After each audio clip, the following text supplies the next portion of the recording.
Hi everyone, I'm Sejming Tant, and I'm a PhD student here, not here for me, of course, not for you, but here in the University of Saint Louis, and I'm also a member of the organizational committee. More precisely, I'm a teaching assistant in communication and university methodology. So my research focuses on politician critique of journalism. So I don't work directly on ideology or propaganda, but however, I wanted to share with you today my thoughts on ideology within a journalistic world. So before starting, I must make a small clarification about this communication entitled Professional Identity Formation of Journalists as Ideology within a discourse theory perspective. Indeed, while preparing this presentation, I realized that it would be more interesting to broaden my reflection by not confining myself to the only discourse theory perspective when we question the ideology within journalists. So I therefore insist on the fact that the contribution of discourse theory essentially serves as a defining basis for the ideology, and that I use other perspectives. I will come back on this later, in particular to question the identity construction of journalists. So the idea of this communication is therefore to start from the identity construction of journalists to show how the debate between constructivist and realistic perspective is relevant in order to think about ideology among journalists. So, to do so, here's the introduction. At first, I will introduce my presentation. So, I choose to focus on a theoretical and sometimes abstract thinking. I assume it, and I suggest you that you keep your possible more concrete question for the discussion part. So the issue, the stake from which I developed this communication is the mistrust of journalism. This mistrust is not recent, of course, but it has seemed to be accentuated in recent years with the growing question of what constitutes, in fact, real journalism and who can represent it. So the perspectives I will follow on this presentation is, of course, discourse theory. Rapidly, DeVos pointed out that discourse theory is epistemologically grounded in post-structuralist constructivism. In fact, it's a conflicting model of discourse in which the antagonistic relationship between individuals are analyzed. It shows how people try to partially fix the meaning of words and of the world and part of the reality.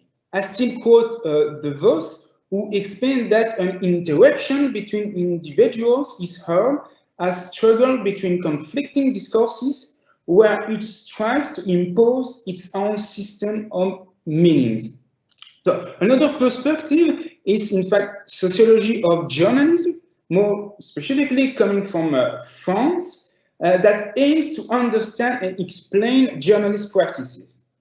So it's quite the most used approach to journalism in the French-speaking area, and some scholars inside this field tend to present journalism as a unified field, in fact, with same codes, same practices, or same deontology, and so on. And so here the perspective, and also, of course, I will mobilize constructivism and realism. So here are the aims of this presentation. Look, I have three main objectives that I would like to achieve today. first, I would like to discuss the concept of identity and ideology among journalists and show the link between the two notions. Second, I would like to offer a theoretical and paradigmatic reflection on how to represent ideology in journalists. And thirdly, I would like to show how the constructivism versus realism debate in journalism studies provide, in fact, roots for thinking about ideology in journalism, but also about the concept of journalism itself. So here's the table of content for today. So the first point aims to circumscribe the notion of ideology through a discourse theory perspective. The second point aims to explain the way in which many researchers report on the identity construction of journalists. And I will to understand how this point is directly linked to ideologies. Indeed, the third point will focus precisely on the link that can be established between journalistic identities and ideology. And last one, finally, and this is in fact ultimately the final aim of this presentation, I would like to show how the debate between constructivism and realism can be relevant when we are interested in journalist ideology. So let's move on. Okay, as I explained in the introduction, I chose to simply describe the notion of ideology from a discourse theory perspective. But of course, I will be delighted to hear or read reflections which mobilize another paradigm on the discussion, of course, later. So within a discourse theory perspective, ideology is seen as a dimension of discourse that imagine, construct, and tend to fix reality. As Stavrakakis says, ideological construction of reality attempts to provide a final symbolization of the world around us and thus articulate themselves on the basis of a closure. So the quote, in fact, shows the intention to fix a final representation of the world. Note that, in fact, in a discourse theory perspective, there is no such final representation of the world. Nothing is clearly and permanently fixed. But ideology also tend to represent a unique world and tend then to exclude an alternative way of thinking and representation or representing reality. In this sense, I think ideology are thus hegemonic projects. Tchaikovsky, Jan, says that an ideology impacts on our ability to imagine alternative worlds and modes of subjectivity. This process then tend to exclude other reflection or other groups linked to another ideology.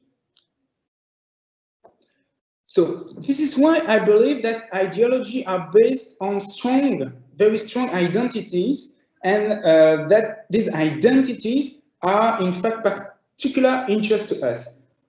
The notion of ideology is so directly from a link to identity. So first, identities tend to define an inside and an outside world. Secondly, identities obviously make it possible to create discursive boundaries. And third, identities make it possible to define strategy of hegemonic articulation. And precisely, I will insist on that point in order to conclude this part by quoting Tchaikovsky. Ideology is a mode of political awareness that allows subjects to embrace and pursue particular hegemonic project. We therefore see that ideology is intimately linked to an hegemonic project that brings together individuals with a common identity. Jukovsky adds that no image hegemony can be completed because this would presuppose a perfect fixation of discursive form and meanings for all actors within the public sphere in utilizing chain of equivalence.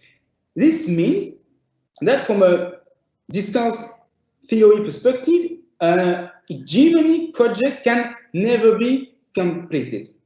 So this part shows that the ideology are relatively structured and clear within a group of actors who must carry them. In the next part, I will therefore explain how journalists tend to build their identities or their identity in order to link them to ideologies. So rapidly, you can ask why I'm making a focus on identity. I think the last part showed it, but I spotted 3 reasons that I just mentioned because, as I said, they are related to what I said in the previous part. So identities make boundaries and us versus them, and delineate a group that can follow an ideological project.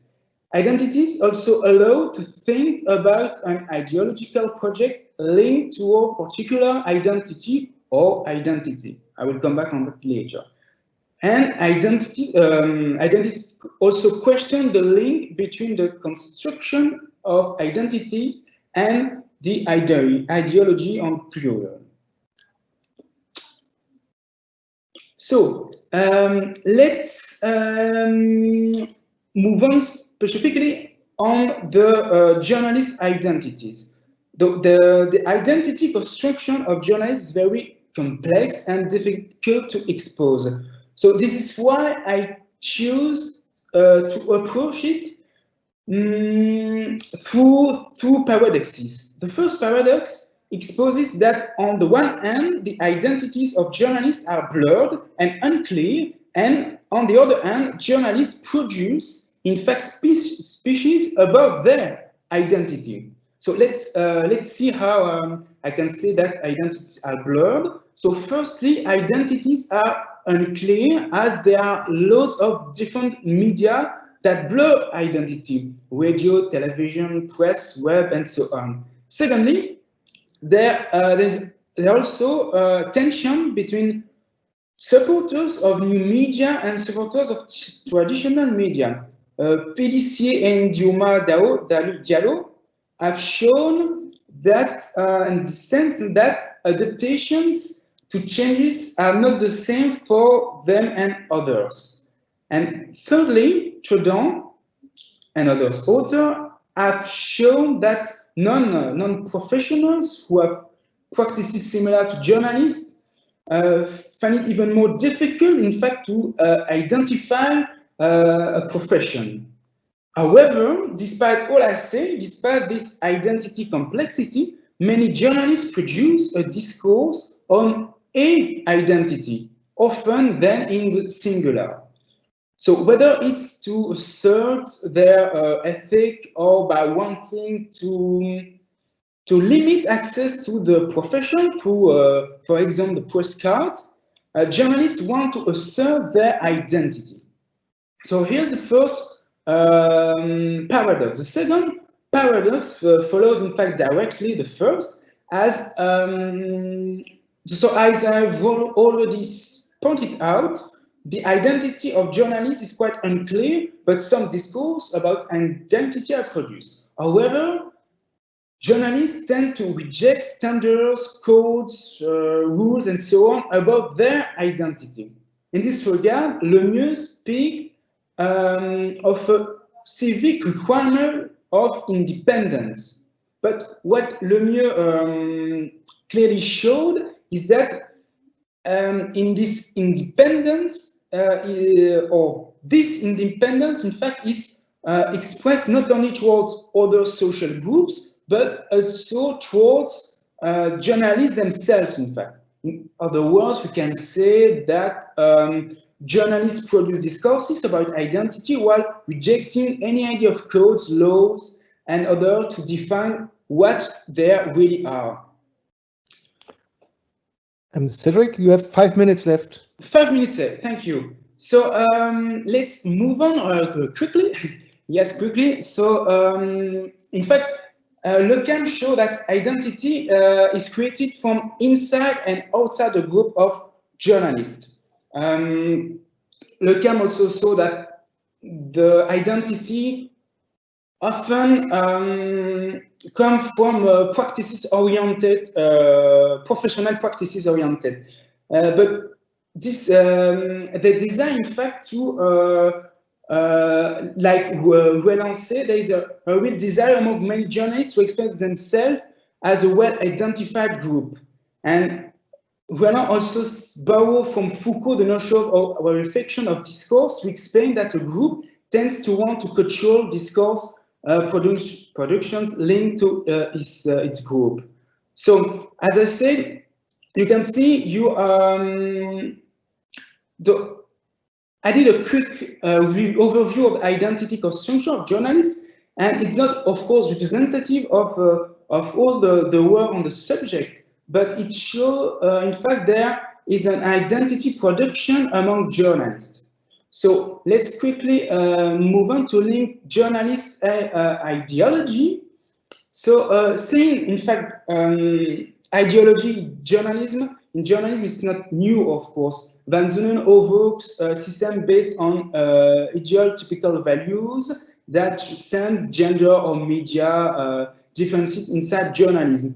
Those echoes what Roland says about the importance of the group that produces a belief system and so on. And those point well this idea that values, ID, and common belief are shared between or beyond differences of the media. However, going beyond differences means rely on a dominant or hegemonic project capable, in fact, of erasing differences in the field of journalism.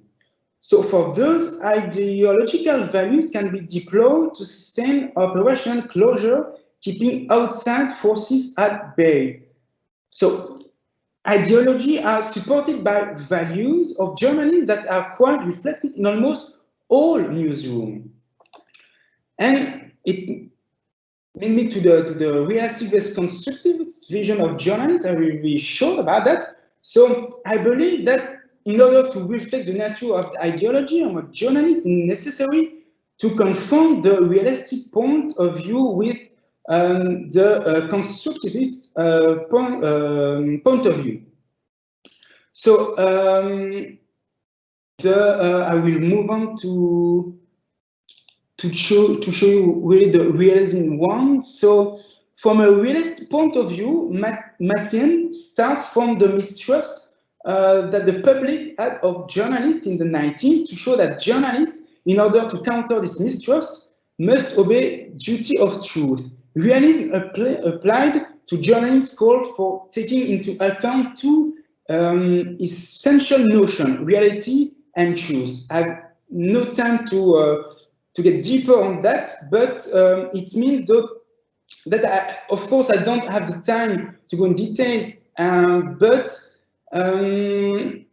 even nuance, this perspective raised the very question of the possibility of an ideology within journalists. Not only the question of knowing if there can be several identities, but quite simply if it's even possible to imagine an identity. On the constructivist point of view, the opposite, you have, according to Cornu, journalists were a bit like historians, so with traces which themselves are a construction of reality, such as press report, political speeches, and so on. This is one, according to Cornu, the border between facts and opinions is uncertain, and both participate to the same domain. However, as an essential element of democracy, journalists can just tell anything. Cornu, in fact, offers journalistic work based on a kind of information ethic. So his work is based on proper works on falsifiability. I won't go on that. I have no time for that. But from a constructivist point of view, journalists can therefore be crossed by many ideologies. And the important thing then lies in the way in which journalists expose this ideology in a transparent and ethical manner. I will quickly conclude by saying that the way to approach ideology in journalism, therefore, strongly depends on the paradigmatic position, of course. I have not taken the time here to discuss the very nature of ideology or ideologies of journalists. I just wanted to insist more on the importance of thinking about how we conceive journalists before thinking about the possible ideologies that cross it. And I have two quite, I don't know how to say it, well, provocative question. It depends if you are a realistic or constructivist, but does a realistic perspective allow sufficient account of the complexity of journalism? That's the first question. And another question with no answer, isn't a constructivist perspective the open door to a journalist relativism in which all ideology can be found and make journalism lose its values, in fact?